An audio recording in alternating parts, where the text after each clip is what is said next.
They say home is where the heart is, but for my parents, home was just another asset to be leveraged, and I was the unpaid labor behind the loan. I spent 10 years becoming one of the most sought-after interior designers in the city, building sanctuaries for people who actually valued my vision. But when my parents came to me, hats in hand, talking about their final legacy project, I let my guard down. I traded my professional contracts for a daughter's loyalty, only to realize I wasn't being asked to design a house. I was being asked to donate my soul so they could sell it to the highest bidder. My name is Alina, and I'm about to teach my family the most expensive lesson in intellectual property law they've ever had to learn. In this industry, if you steal my lines, I'll make sure you're the one who ends up outside the frame. The request didn't come in a boardroom or over a formal email. It came over Sunday brunch, wrapped in the suffocating warmth of my mother's proud smile and my father's meaningful handshake. They had bought a sprawling estate in the hills, a mid-century skeleton that needed a master's touch to breathe again. "Alina, darling, we want this to be a family monument," my mother Sylvia said, her eyes already scanning my outfit as if calculating the cost of my blazer. Who better to design the Sterling Ain residence than our own world-renowned daughter? It would mean so much to us to have your personal touch on every wall. "It's a massive project, Mom," I replied, feeling the familiar tug-of-war between my professional boundaries and the guilt they had spent 25 years cultivating. "My firm is booked out for 18 months. I'd have to push back 2 luxury hotels to make this work." "We aren't just clients, Elena," Richard said, his voice dropping into that deep, authoritative register he used when he wanted something for nothing. "This is your inheritance we're building. Why would you charge your own parents? Think of it as a gift to the family legacy, a labor of love." I fell for it. I pushed aside my paying clients, worked until 3 a.m. on 3D renderings, and poured my most innovative concepts, things I had been saving for a career-defining project, into their family monument. I designed a floating staircase of smoked glass and reclaimed oak, a kitchen that blurred the lines between industrial art and domestic utility, and a master suite that utilized light in ways that hadn't been seen in modern residential architecture. I handed over the full technical blueprints, electrical, plumbing, custom carpentry, and my proprietary color palettes 3 months later. I expected a hug. I expected a thank you. Instead, I got a cold, formal meeting at a coffee shop. "We've looked over your concepts, Elena," Richard said, sliding my leather-bound portfolio back across the table as if it were a stained napkin. "And frankly, we're disappointed. It's too aggressive, too modern for our tastes. It lacks the warmth we were looking for." Aggressive? I felt a cold prickle at the back of my neck. "Dad, those are the same design principles that won me the Gold Key Award last year." "Well, maybe you've lost your touch," Sylvia sighed, checking her watch. "We've decided to hire a real professional, someone who understands luxury without the ego. A firm called Vertex Interiors. They've promised us something truly classic." Vertex? I knew them. They were a budget-cutting firm, known for stealing trends and watering them down. "You're firing me after I spent 400 hours on this for free?" "You can't fire someone who was never on the payroll, dear," my mother said, patting my hand. "It's for the best. You're clearly too close to the project. Go back to your hotels, Elena. Leave the house to the experts." I was crushed. I felt humiliated, doubting my own talent for weeks. I watched from afar as construction began on the hill. I stayed away, nursing my wounded pride, until 6 months later when I opened my copy of Architectural Digest. There it was, the Golden Hills Sanctuary, a masterpiece by Sylvia and Richard Vane. As I flipped through the 12-page spread, my breath caught in my throat. It wasn't classic, it wasn't warm, it was my house. Every line of the floating staircase, every custom light fixture, every hidden cabinet, it was a carbon copy of my blueprints. They hadn't hired Vertex to design a house, they'd hired them to execute my plans for a fraction of the cost, using my technical drawings as a cheat sheet. They were posing in the kitchen, my kitchen, smiling for the camera, talking about their personal vision for the space. There was no mention of me, not even a footnote. I sat in my dark office, the magazine glowing under my desk lamp, and felt the grief turn into something sharp and surgical. They thought because I was their daughter, I was an open-source resource. They thought because they didn't pay me, I didn't own the work. But in the world of high-end design, the blueprints are the law, and I had the original digital timestamps for every single pixel. "Sarah," I said into my intercom, my voice as cold as the smoked glass they had stolen, "call our intellectual property lawyers and tell them I want to file a preliminary injunction against the Vane property immediately." "On what grounds, Elena?" my assistant asked. "Copyright infringement," I said, looking at the photo of my mother smiling in the house I built. "And I don't just want a settlement. I want the house." The thing about parents like mine is that they confuse silence with surrender. Because I didn't scream at the coffee shop, they assumed I had slunk back to my studio to lick my wounds. They didn't realize that in the world of high-end architecture, silence is usually the sound of a lawyer's pen moving across a page. While Sylvia was busy picking out silk cushions for her library, I was sitting with a team of intellectual property specialists, laying out the digital paper trail that would turn their dream home into a crime scene. "They didn't even change the measurements," my lead attorney, Marcus, said, shaking his head as he compared my original CAD files to the photos in Architectural Digest. "Look at this custom window frame. It has the same 3.5-degree offset you designed to catch the winter solstice sun. That's not a classic style, Elena. That's a fingerprint."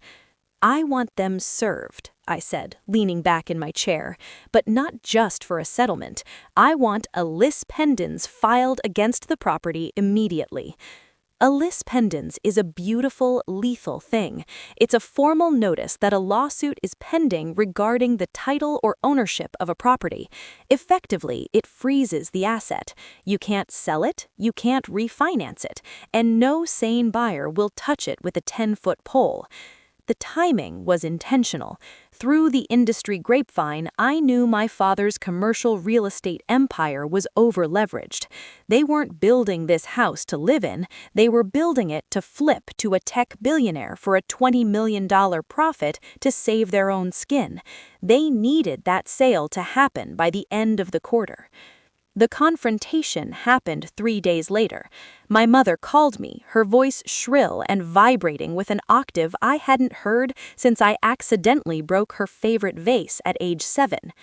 "Elena, what is the meaning of this? 2 men in suits just walked into the house while I was hosting a lunch for the Historical Society. They handed me a summons, a lawsuit against your own parents?" "It's not a misunderstanding, Mom," I said, my voice as calm as a dead sea.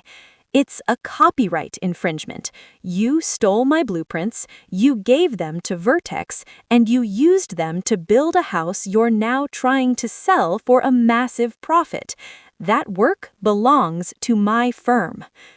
"We gave you life, Elena," my father shouted in the background, grabbing the phone. "We paid for your education. Those blueprints were a family contribution. You can't sue us for what we essentially own by blood." "Blood doesn't grant you a license to intellectual property, Dad, and my firm, Aura Design, is a separate legal entity. You didn't pay the firm. You didn't sign a contract. Therefore, the usage rights were never transferred. You're effectively squatting in a 3-dimensional version of my stolen ideas." "Drop this immediately," he hissed. "We have a buyer from Singapore flying in next week. If this lawsuit scares them off, we're ruined. Do you hear me? Ruined. I hear you perfectly, and I suggest you find a very good lawyer. Vertex certainly won't help you. I'm suing them too. I hung up. I felt a strange, cold clarity. For years, I had been the difficult daughter because I wanted boundaries. Now I was the villain because I wanted justice.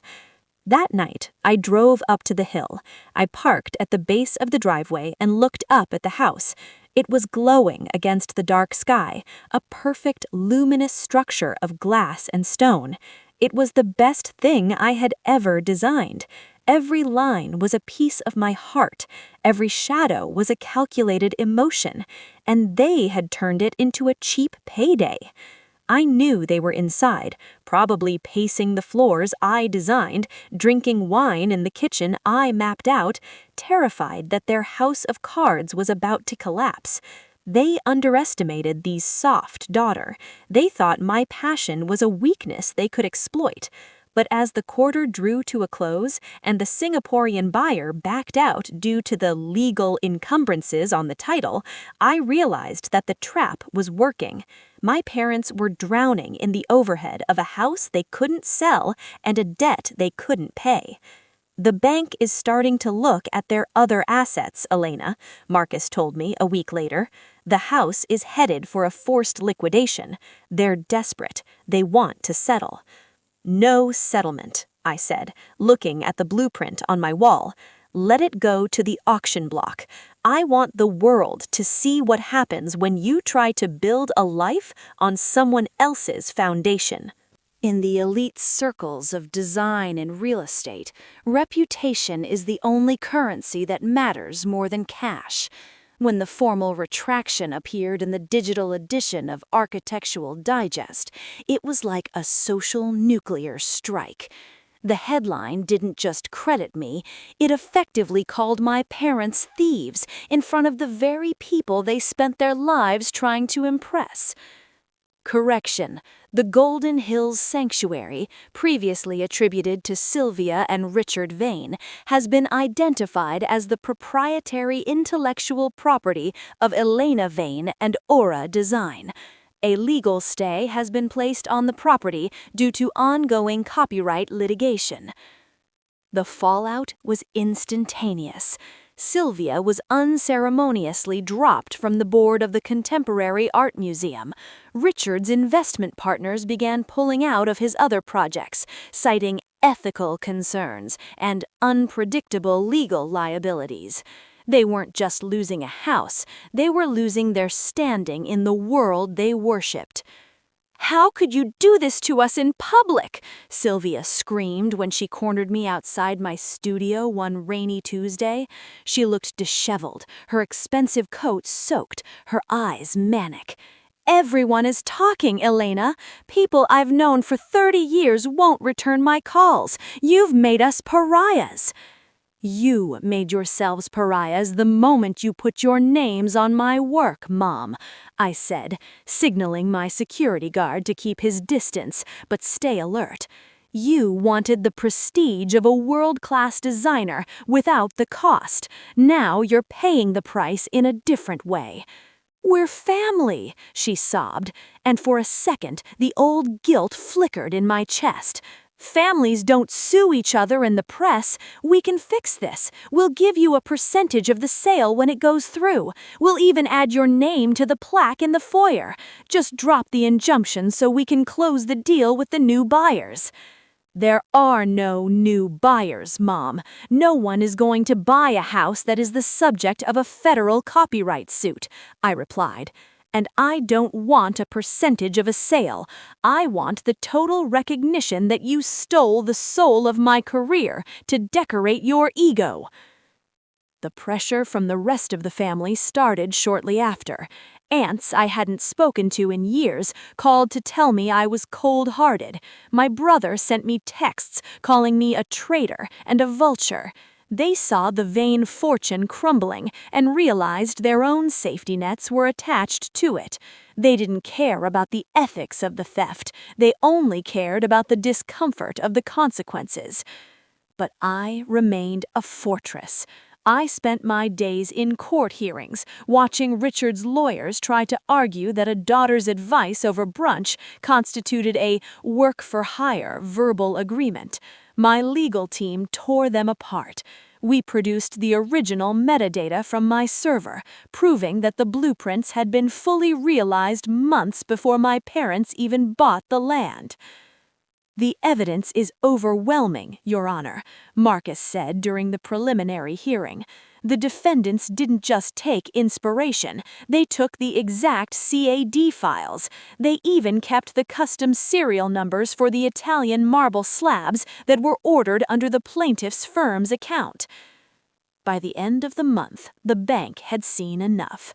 With the sale blocked indefinitely and Richard's other businesses failing under the weight of the scandal, the Golden Hills Sanctuary went into accelerated foreclosure.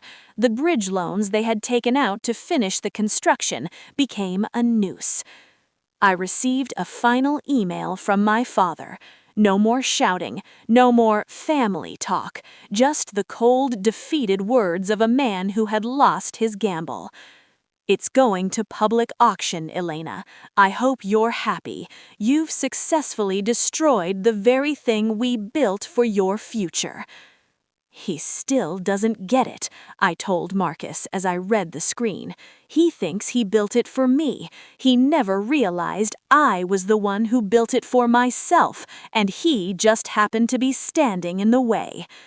"The auction is next week," Marcus noted. "It's a forced sale. Because of the legal taint on the property, the starting bid is going to be pennies on the dollar. Do you want to go?" "I don't just want to go," I said, a slow, determined smile spreading across my face. "I want to be the only person in the room who knows exactly what that house is truly worth." The blueprints were mine, the law was mine, and soon the keys would be mine too. The municipal auction room was a stark contrast to the velvet-lined world my parents occupied. It smelled of stale coffee, old paper, and the cold, metallic scent of lost dreams. There were no orchids here, no hushed whispers of socialites, just professional liquidators, house flippers, and me. I wore my most architectural suit, sharp lines, midnight black, and sat in the front row. I wanted to be the first thing Richard and Sylvia saw when they walked in. And they did walk in. They didn't have to be there, but vanity is a stubborn thing. They came to watch their monument be sold off, perhaps hoping for a miracle, or perhaps just wanting to see who would dare to take their throne.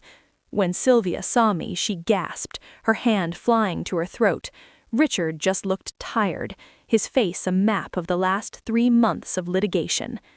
"What are you doing here, Elena?" Richard hissed, leaning over the back of my chair. "Haven't you taken enough? You've humiliated us. You've frozen our accounts. Are you here to gloat?" "I'm here as a registered bidder, Richard," I said, not turning around. "This is a public sale of a distressed asset. I have as much right to be here as anyone else." "You don't have the liquidity," he sneered, though his voice lacked its usual bite. "That house is worth $20 million. Even at a forced sale, it won't go for less than 12. You're playing in a league you can't afford." "We'll see," I replied. The auctioneer took the podium. Lot 402, the property known as 12 Crestview Drive. Judicial sale following foreclosure. Title is clear of all liens, subject to the standing copyright settlement of Aura Design. Starting bid, $5 million. The room was silent. $5 million for a $20 million masterpiece was a joke, but the copyright settlement mention was the poison pill I had spent months brewing. No developer wanted to buy a house that came with a permanent legal watchdog. They didn't want the Elena Vane problem attached to their investment. $5 million, the auctioneer repeated. A professional flipper in the back raised a paddle. 5.1. 5.5, I said, my voice clear and steady. Richard let out a strangled sound. Sylvia began to whisper frantically. They realized then that I wasn't there to watch. I was the reason the price was so low. I had tainted the property so thoroughly that I was the only person for whom it held its full value. 6 million, the man in the back countered. 7, I said, skipping the increments. I wanted to show them that my little firm had more teeth than they ever imagined. The flipper shook his head and lowered his paddle. He knew when a bidder was personal. He knew he was fighting the architect, and that was a losing battle. Going once at 7 million, going twice. The gavel cracked like a bone breaking. Sold to the lady in the front for $7 million. The room began to clear, but my parents stayed frozen in their seats. I stood up, tucked my paddle into my bag, and walked toward them. For $7 million, the exact amount of my father's outstanding debt to his primary lenders, I had just bought the house that was supposed to save them. "You used us," Sylvia whispered, her eyes brimming with tears of rage. "You blocked the Singaporean sale at 20 million just so you could steal it back for 7? You've robbed your own family of $13 million in equity." "No, Mom," I said, looking her in the eye. "I protected my work. If you had paid me my fee and respected my copyright, you would have had your 20 million, but you wanted to be clever. You wanted to use me as a free resource. You calculated the cost of the house, but you forgot to calculate the cost of my integrity." "We have nowhere to go, Elena," Richard said, his voice cracking. "The bank is taking the city apartment next. We put everything into Crestview. Everything." "I know," I said. I reached into my bag and pulled out a small, heavy envelope. I didn't hand them a check. I handed them a business card for a reputable moving company and a lease agreement for a small 2-bedroom cottage I owned on the other side of the county. "The movers will be at the house tomorrow at 8 a.m. I'll allow you to take your personal clothing and the art that isn't built into the walls. After that, the locks will be changed." "You're putting us in a cottage?" Sylvia shrieked. "In the valley?" "It's a very well-designed cottage, and the best part is the designer didn't charge you a cent. Consider it a labor of love." As I walked out of the auction house and into the crisp afternoon air, I felt the final piece of the blueprint click into place. I had built the house, I had defended the house, and now I finally owned the house. The first time I turned the key in the front lock of the Crestview estate, the sound didn't feel like a victory. It felt like a surgical correction. The house stood silent, bathed in the amber glow of a setting sun that hit the glass walls exactly as I had calculated 3 years ago. But as I stepped into the foyer, the air didn't smell like the cedar and fresh stone I had envisioned. It smelled of Sylvia's expensive, suffocating lily perfume and the stagnant bitterness of a family that had rotted from the inside out. The movers had finished an hour ago. According to the court order, my parents were gone, but as I walked through the rooms, I saw the scars they had left behind. They hadn't just moved out, they had tried to strip the house of its dignity. In the library, my mother had attempted to pry the custom brass inlays from the bookshelves. In the kitchen, a place I had designed to be a temple of clean lines, there were deep, intentional scratches on the marble island, marks made by a serrated knife, a final, petty gift from a woman who couldn't handle losing. "Elena, you might want to see the master suite," Sarah, my assistant, said softly from the hallway. Her face was pale. I walked up the floating staircase, my staircase, and entered the bedroom. Sylvia had been busy. The hand-painted silk wallpaper, a one-of-a-kind commission from a studio in Kyoto, had been shredded. Long, jagged tears exposed the drywall beneath. It looked like the room had been attacked by a wild animal. I stood in the center of the wreckage, and for a moment, the old Elena, the daughter who wanted to please, the girl who cried when she was called unstable, wanted to collapse. But then I looked at the precision of the tears. They were calculated. She had avoided the parts that would be easy to fix and targeted the elements that required my specific expertise to restore. She didn't just leave, I whispered, touching the ruined silk. She tried to kill the design. I pulled out my phone and dialed the police. I'm at 12 Crestview Drive. I'd like to report a violation of a court-mandated move-out order and intentional property damage. I have high-definition security footage of the interior. Yes, I had installed hidden cameras the day the injunction was filed. I knew my mother better than she knew herself. 10 minutes later, as the sirens began to wail in the distance, I sat on the scratched marble island in the kitchen and opened my laptop. I didn't cry. I started a new file. Crestview Restoration, Phase 1. I began ordering the replacement materials. I called the studio in Kyoto. I contacted the marble specialists. But this time, the invoices weren't being sent to a family fund that didn't exist. They were being logged as additional damages in the ongoing civil suit against Sylvia and Richard Vane. Every scratch she made was another month added to the debt they would never be able to pay. By midnight, the house was quiet again. The police had taken their photos and left to pay a visit to the small cottage in the valley. I walked out to the terrace and looked at the pool. The water was still, reflecting the stars. "You thought you could break it," I said to the empty air, thinking of my mother sitting in her cramped 2-bedroom rental, probably still clutching the shredded pieces of silk. But you forgot that I'm the one who knows how to put it back together. You were just a tenant in my imagination. I spent my first night in the house, sleeping on a simple camping cot in the living room. I didn't need the silk wallpaper or the designer bed. I just needed to hear the house breathe without their lies echoing in the hallways.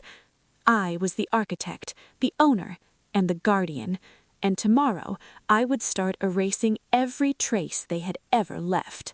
The restoration took exactly 3 months, the same amount of time I had spent originally designing the house for free.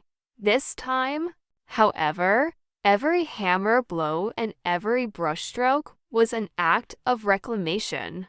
I didn't just fix what Sylvia had destroyed. I evolved it. The shredded silk wallpaper was replaced with custom-etched zinc panels that reflected the light like a calm sea. The scratched marble island was ray-honed into a matte finish that felt like velvet to the touch. I erased them, layer by layer, until the house finally stopped smelling like their perfume and started smelling like rain. And possibilities, the grand opening wasn't a family monument. It was a professional debut. I invited the editor-in-chief of Architectural Digest, the board members Sylvia had once led, and the investors Richard had betrayed. I wanted the world to see the difference between a house built on a lie and a home built on truth. It's breathtaking. Elena, the editor said, tracing the lines of the smoked glass staircase. It feels honest. Unlike the first time we were here. It's as if the house was holding its breath. And now it's finally exhaled. That's because it's finally finished, I replied, holding a glass of mineral water. The foundation was always solid. It just had the wrong people living on top of it as the party peaked. A movement near the glass entrance caught my eye. 2 figures stood on the driveway, held back by my security team, Richard and Sylvia. They weren't invited, but like ghosts drawn to a light, they couldn't stay away. They looked small against the backdrop of the hills shrunken by, the reality of their new life in the valley. I walked out to the gate. I didn't feel rage. I didn't feel joy. I felt the same clinical indifference I felt toward a bad floor plan. Elena. Please, Sylvia whispered. She wasn't wearing couture. She was wearing a coat I recognized from 3 seasons ago. We just want to talk. We're being evicted from the cottage. The legal fees for the vandalism charges. They're taking everything. We have nothing left. You had a masterpiece, Mom, I said, looking past them at the glowing house. You had a daughter who would have done anything for you. You traded both for a headline. We made a mistake, Richard said, his voice cracked and old. We were desperate. We thought you'd understand. We're your parents, Elena. You can't let us live like this. I'm not letting you live anyway, Dad. I'm just staying out of the way of the consequences you created, I said. I pulled a small envelope from my pocket. It didn't contain a check. It contained a copy of the final judgment for the property damage Sylvia had caused. I've decided not to pursue the criminal charges for the vandalism. I'm dropping the police report. A flicker of hope ignited in Sylvia's eyes. Oh, thank God. Thank you, Elena, but, I interrupted, I am keeping the civil judgment. You will pay for every inch of that silk you tore, even if it takes the rest of your lives. You wanted to treat my work as a free resource. Now you'll treat it as a lifelong debt. That is my final design for our relationship. I turned my back on them and walked back toward the house. I heard Sylvia scream my name, a high, desperate sound that was quickly swallowed by the music and the laughter inside. I didn't stop. I walked through the glass doors, into the warmth and the light, and closed the door behind me. I spent the rest of the evening surrounded by people who respected my craft. When the last guest left and the house was silent, I didn't sleep on a cot. I went to the master suite, lay down on the bed, and looked up at the zinc panels. They were perfect. I picked up my sketchbook and a pen. On the first page, I didn't draw a floor plan or a window frame. I wrote a single sentence. The only person who can live in your house is the person who helped you build the walls. I closed the book, turned off the light, and for the first time in my life, I fell asleep in a home that was truly, legally, and beautifully mine. Project completed. Ownership absolute. Exit strategy executed.